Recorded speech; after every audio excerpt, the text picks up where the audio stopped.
27년의 행적, 그것을 우리가 묵상하고 기르는 시간입니다.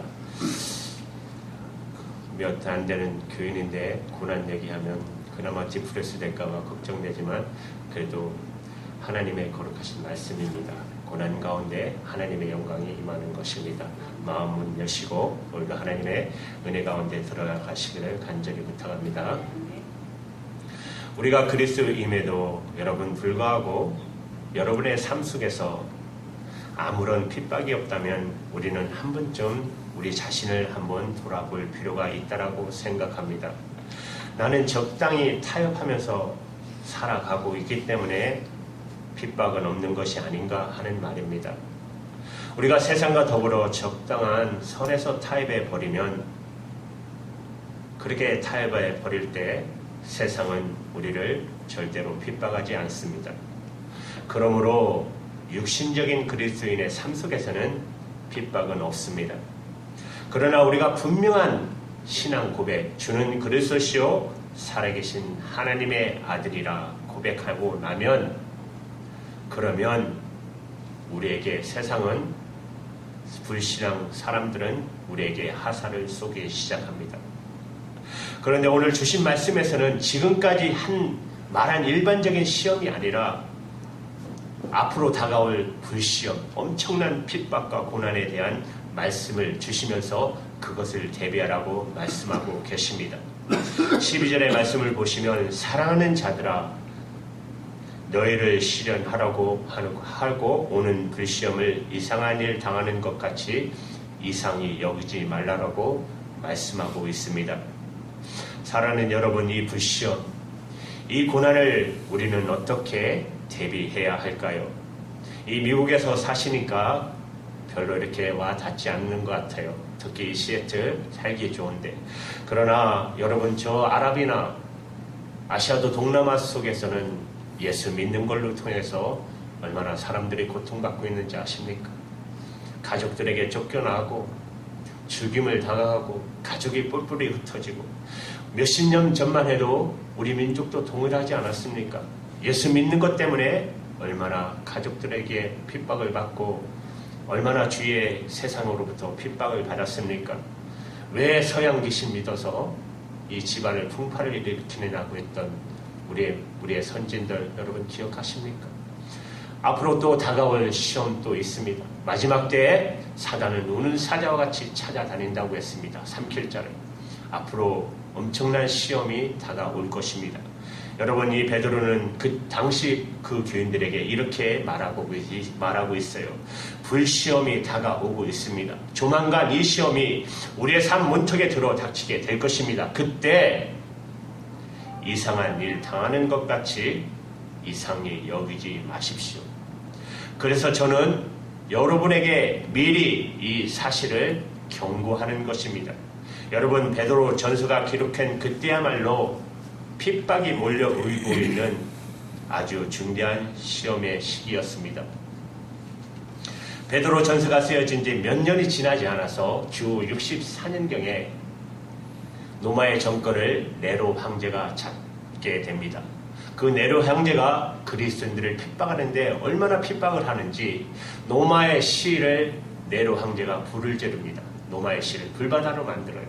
그래서 그것이 그리스도인들이 했다라고 거짓으로 뒤집어 씌워버렸습니다. 그래서 얼마나 그때 초대교인들이 많은 핍박과 시련을 박해를 당하는지 모릅니다. 그때부터 놀라운 엄청난 박해가 불기 시작합니다.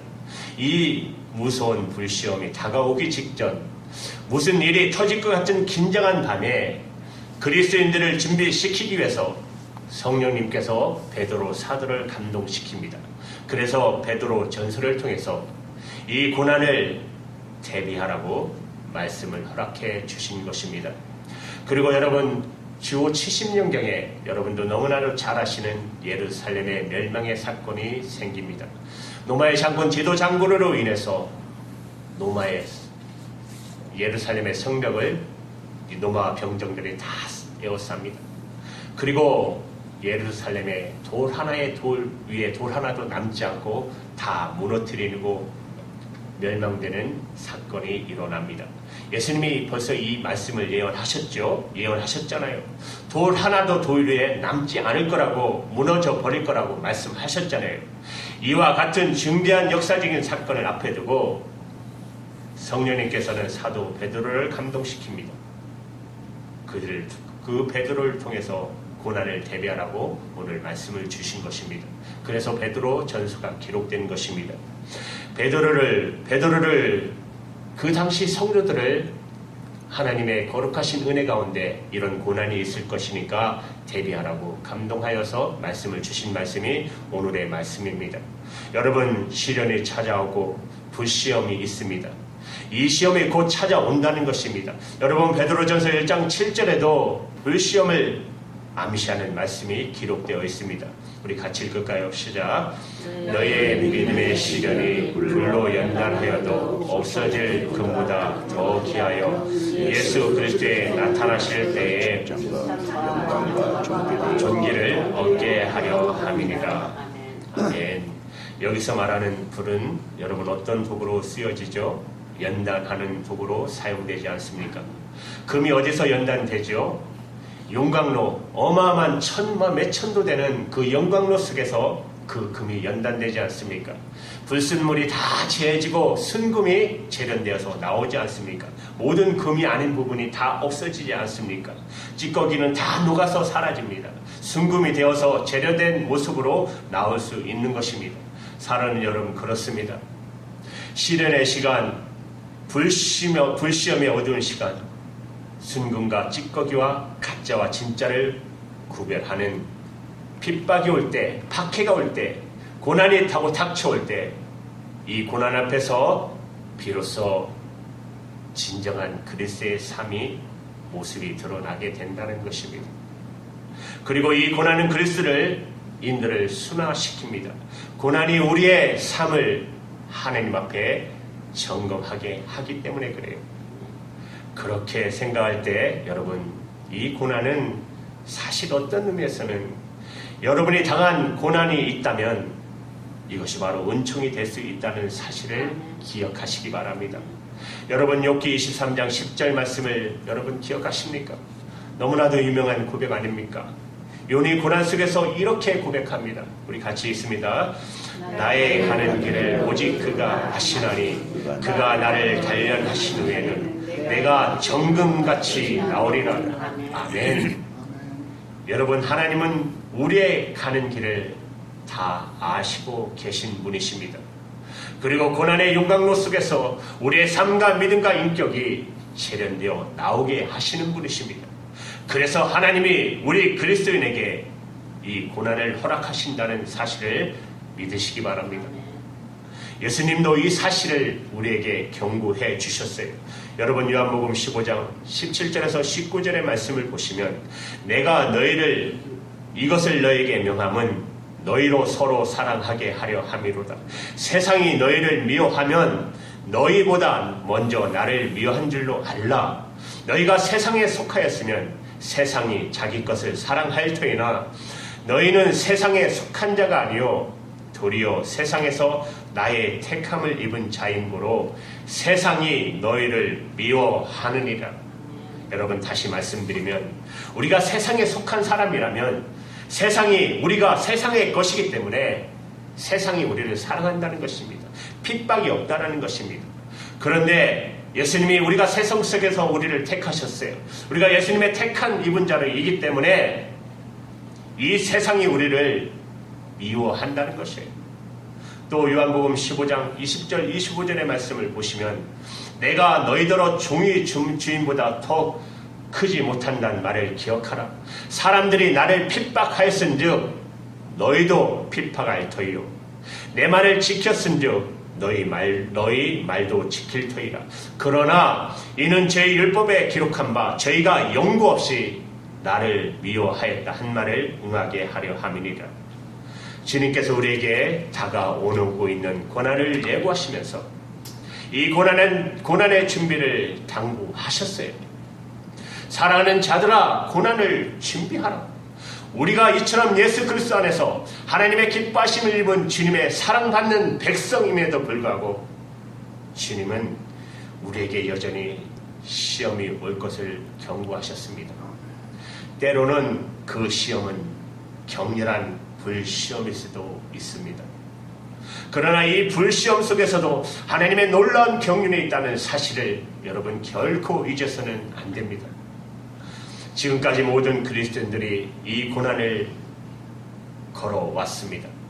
여러분의 선진들이 겪어왔습니다. 아니, 지금도 여러 세계 곳곳에서 주님의 이름을 믿는 그 성도들에게 얼마나 많은 고난이 따릅니까? 저 인도네시아에서, 저 이란에서 예수 믿는다는 이유 때문에 죽음을 당하는 그런 일을 겪고 있지 않습니까? 불과 20년 전만 해도 한국 땅에서도 예수 믿는 걸로 인해서 얼마나 많은 사람들이 고통받았습니까? 그 길을 걸어왔습니까? 우리도 걸어가고 있습니다. 그러므로 우리가 당연히 가야 할 길입니다. 그리고 이 길은 현실의 길입니다. 이 길은 단련의 길입니다. 그리고 이 길은 영광으로 통하는 길이라는 사실을 우리에게 말씀하고 계십니다. 사랑하는 여러분, 우리에게 고난이 찾아올 수 있습니다. 이 고난을 대한 준비를 하셔야 합니다. 그리고 고난이 올 때 그 고난을 오늘 말씀에 즐거워하라고 말씀하고 계십니다. 13절 말씀을 보십시오. 오직 너희가 그리스도의 고난에 참여하는 것으로 즐거워하라. 이는 그의 영광이 나타나실 때에 너희도 즐거워하고 기뻐하게 하려 함이라고 말씀하고 계십니다. 사랑하는 여러분, 베드로 전서 전체를 통해서 가장 많이 나타나는 낱말 셋이 있는데요. 고난이라는 말과 즐거워하라, 기뻐하라는 말과 그리고 세 번째는 소망이라는 말입니다. 그러면 고난과 기쁨 그리고 소망이란 이 세 가지 낱말 어떤 관련성이 있을까요? 다시 말하면 우리가 고난 중에도 즐거워할 이유가 무엇이죠? 산 소망이 있기 때문에 그렇습니다. 우리는 이 땅이 끝이 아닙니다. 여러분, 예수님이 처소를 예비하며 우리를 데리러 오신다고 말씀하셨습니다. 우리는 천군 천사와 함께 하나님이 예비하신 거룩한 땅에서, 거룩한 그 하늘에서 우리는 영원히 살 소망이 있기 때문에 즐거워하라는 것입니다. 우리의 고난 속에서도 즐거워할 수 있는 것이라는 것입니다. 왜 우리가 고난 속에서 즐거워해야 합니까? 예수 그리스도의 고난에 참여하는 것이 되기 때문에 그런 것입니다. 우리 가운데 고난 그 자체를 즐거워할 수 있는 사람은 아무도 없습니다. 고난은 정말 힘들고 괴로운 것입니다. 그렇죠? 고난 찾아오면 힘들잖아요. 고난 그 자체가 이대한 것은 아닙니다. 고난은 정말 힘든 것입니다. 그러나 그것이 주님을 위한 고난이기 때문에 또 주님의 고난에 동참하는 것이기 때문에 우리가 기뻐할 수 있다고 사도 베드로가 말씀하고 있는 것입니다.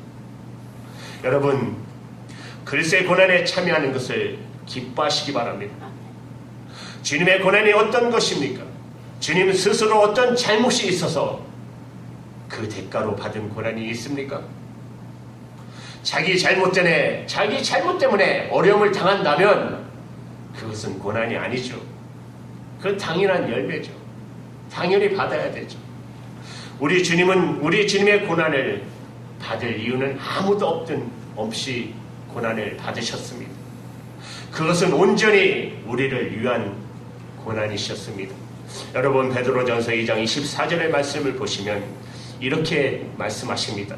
친히 나무에 달려 그 몸으로 우리 죄를 담당하셨으니 이는 우리 죄에 대하여 죽고 의에 대하여 살게 하려 하심이라고 말씀하고 계세요. 주님께서 십자가의 고난을 받으신 것, 그것은 온전히 우리를 위한 고난이었어요.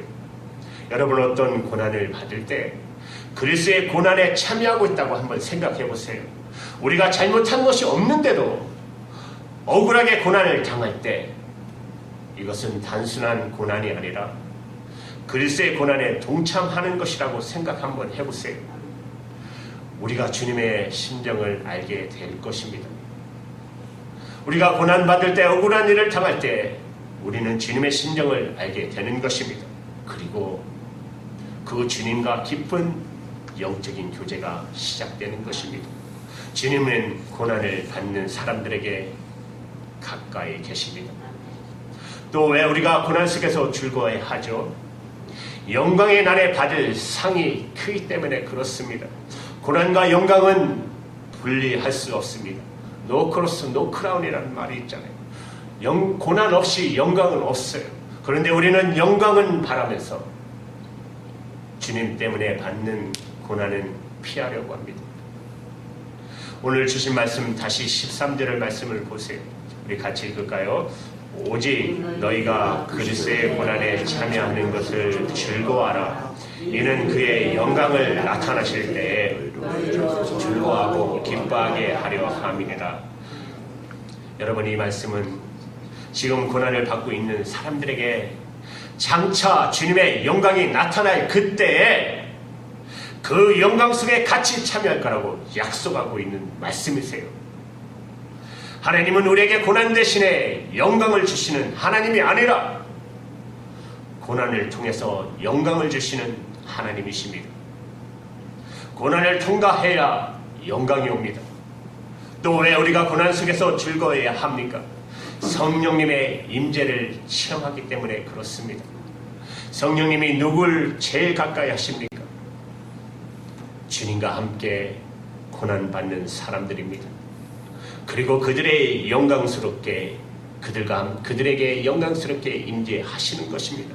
여러분, 14절의 말씀을 보세요. 너희가 그리스도의 이름으로 욕을 받으면 복이 있는 자로다. 영광의 영, 곧 하나님의 영이 너희 위에 계심이니라. 아멘. 여러분, 주님의 이름으로 고난받는 사람들 위에는 하나님의 영이 머물러 있다는 사실을 믿으시기 바랍니다. 고난은 아픈 것이지만 고난 속의 위로는 정말 큰 것입니다. 성령님의 놀라운 임재를 체험할 수 있기 때문에 그렇습니다. 여러분, 스데반 생각해 보세요. 스데반은 복음을 전하다가 이스라엘 백성들에게 돌팔매를 질라며 순교당하는 하며 주님 앞에 갔습니다. 여러분, 돌팔매질 할 때, 그 돌매질 맞으며 순교할 때 스데반의 얼굴은 천사 얼굴로 변했습니다. 사람들이 그 얼굴을 보며 놀랐습니다. 그리고 스데반은 그때 영안이 열립니다. 그리고 하나님 우편에 계시는 예수 그리스도를 서 계신 그 예수님을 보십니다. 그리고 두 팔을 벌려 스데반을 받으시기 위해서 서 계시는 그 예수님의 놀라우신 모습을 보고 순교의 길을 당당히 스데반은 갈 수 있었습니다. 그러면서 자기에게 돌을 던지는 그들을 향하여 주님이시여 저희들의 죄를 용서해달라고. 그렇습니다. 사랑하는 여러분, 그러기에 우리는 고난 중에서 기뻐할 수가 있는 것입니다. 성령의 임재를 체험하기 때문에 그렇습니다. 그리고 우리가 고난 속에서 즐거워할 이유는 주님의 이름을 영광스럽게 할 수 있는 기회이기 때문에 그렇습니다. 고난과 시련 때문에 주님의 이름을 영광스럽게 할 수 있는 기회가 되는 것이에요. 하나님, 오늘 본문의 말씀, 하나님의 말씀을 보세요. 만일 그리스도인으로 고난을 받은 즉 부끄러워 말고 도리어 그 이름으로 하나님께 영광을 돌리라고 했습니다. 고난이 오면 주님의 이름으로, 그리스도의 이름으로 하나님께 영광을 돌리라는 것이에요. 여러분, 오늘 본문 16절의 말씀에 그리스도인이라는 말이 나오는데 성경 전체에서 그리스도인이라는 말은 3번 나옵니다. 첫 번째 그리스도인이라는 말이 나온 말씀이 사도행전 11장 26절에 보면 안디옥에서 그리스도인이라는 이름을 처음으로 주어졌습니다.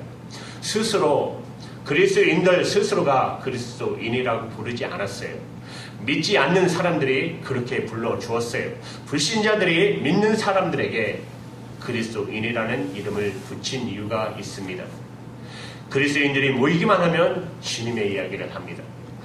그리스도인들이 모이면 주님의 사랑을 말합니다. 또 주님의 이름으로 모든 선한 일을 합니다. 그러니까 저 사람들은 그리스도가 몸에 밴 사람들이구나.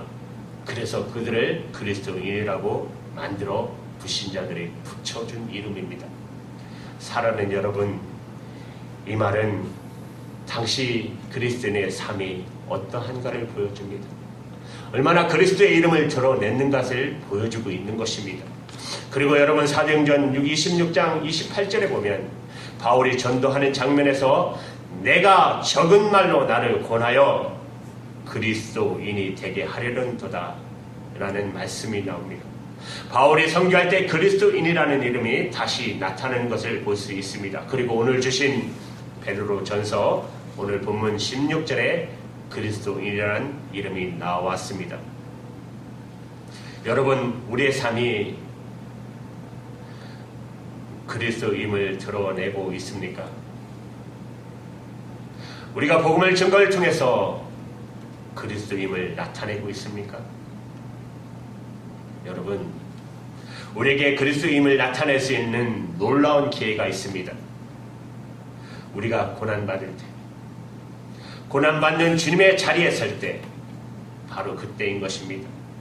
우리가 그 고난을 피하지 않고 예수 그리스도의 이름을 위해서 그 고난에 참여하게 될 때 우리가 그리스도인이라는 영광스러운 사실이 드러내게 된다는 사실입니다.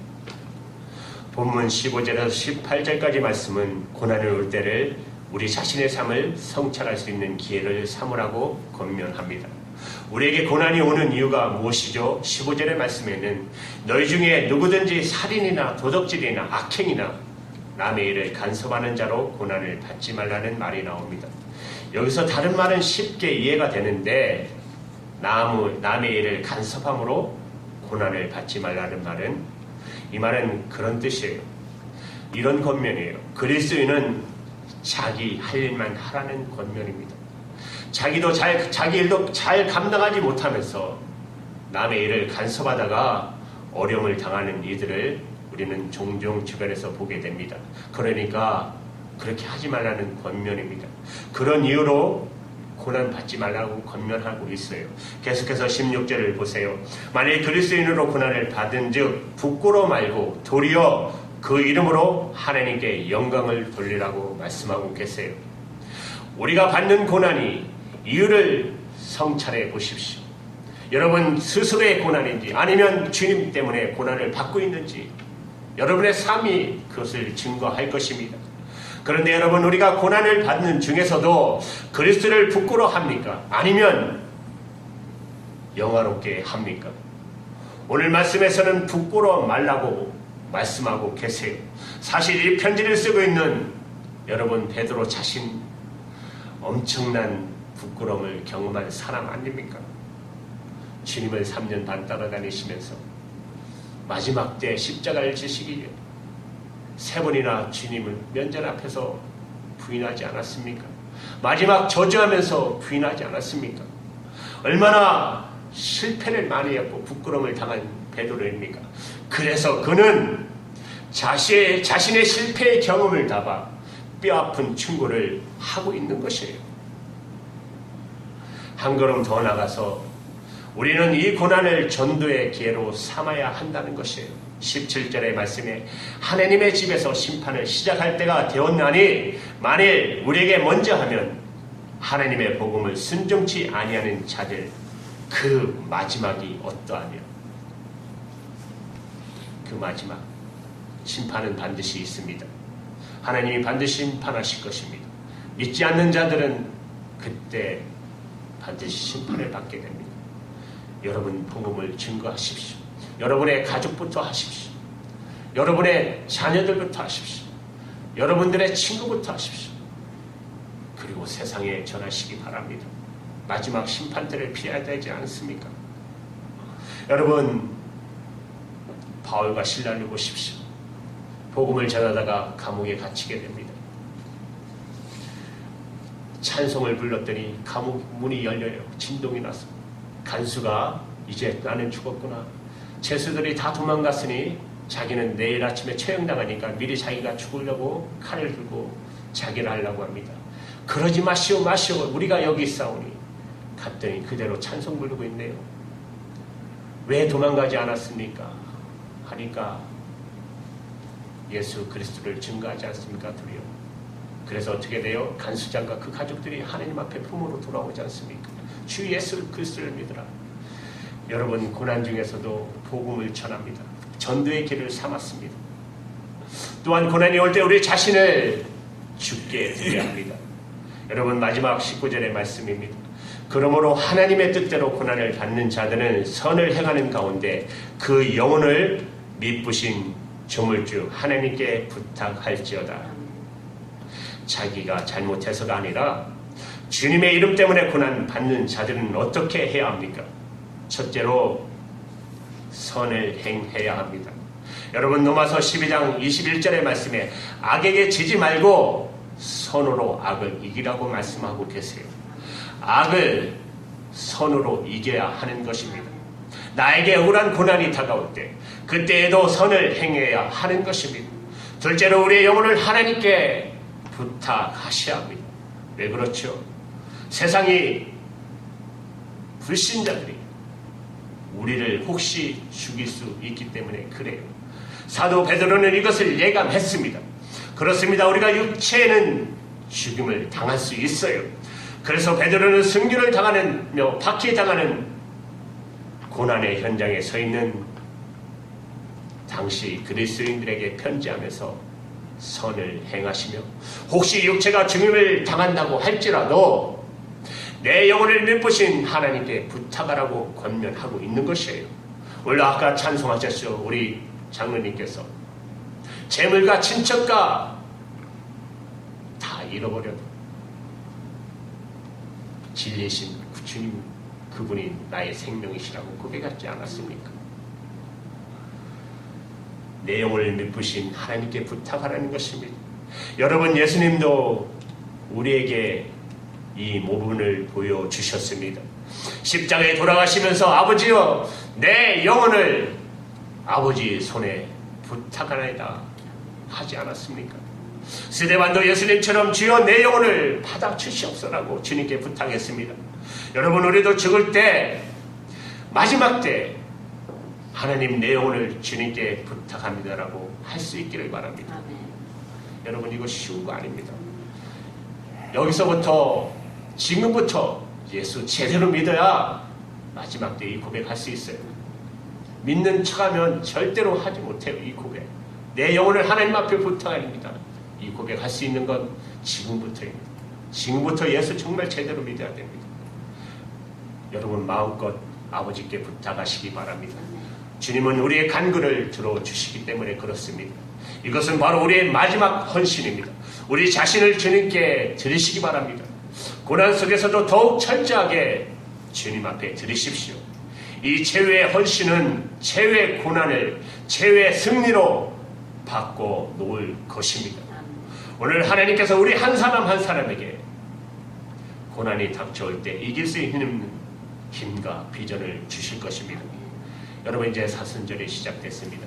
십자가의 앞에 여러분 깊이 묵상하며 주님의 고난 속에 여러분 동참하시는 놀라우신 영적인 은혜가 있기를 주님의 이름으로 축원합니다. 기도할게요.